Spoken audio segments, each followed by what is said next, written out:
मला की यावर्षी हंगामात किती भाव राहील कापसा? 9,000 करेल सी 8,000 तर केलेलं आहे गव्हर्नमेंटने, हा. पण 8-9,000 कितीपर्यंत जाऊ शकतो तुम्हाला काय वाटतं? जसं की आपल्या दरवर्षीचे 5,000 पर्यंत असतात आणि मागच्या वर्षी किती 15,000 पर्यंत गेलं. हा शेवट शेवट गेलता. तर असं तुम्हाला काय वाटतं आता तर डायरेक्ट त्यांनी 8-9च केला, मग पुढे कितीपर्यंत जाऊ शकतो?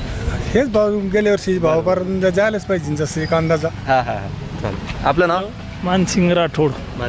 मानसिंग लालू राठोड. बरं, आपल्याला काय वाटतं सर की कापसाचे भाव? आपल्याला तेच वाटतं ना, गेल्या वर्षी दिला तसं ह्या वर्षी द्यायला पाहिजे. जसं असं आहे बाबा, हे मक्काचे याचे भाव जरा योग्य दिले पाहिजे. बरं. आता आमच्याकडे पावसात ते पवार साहेब बोलले तसं ठिबकवरच चालू आहे. पाऊसच नाही आला त्याला आता येणार काय? बरोबर. आणि मग आपण विकणार काय आणि भाव येणार विकणार काय आणि भाव येणार काय? दादा बोलले. आपलं काय ना? वर्षा कादर्शा आपल्याला काय वाटतं सर, भाव किती वगैरे? भाव आपल्याला जे मागच्या वर्षी भाव होतो ते भाव सापडला पाहिजे आपल्याला. तोच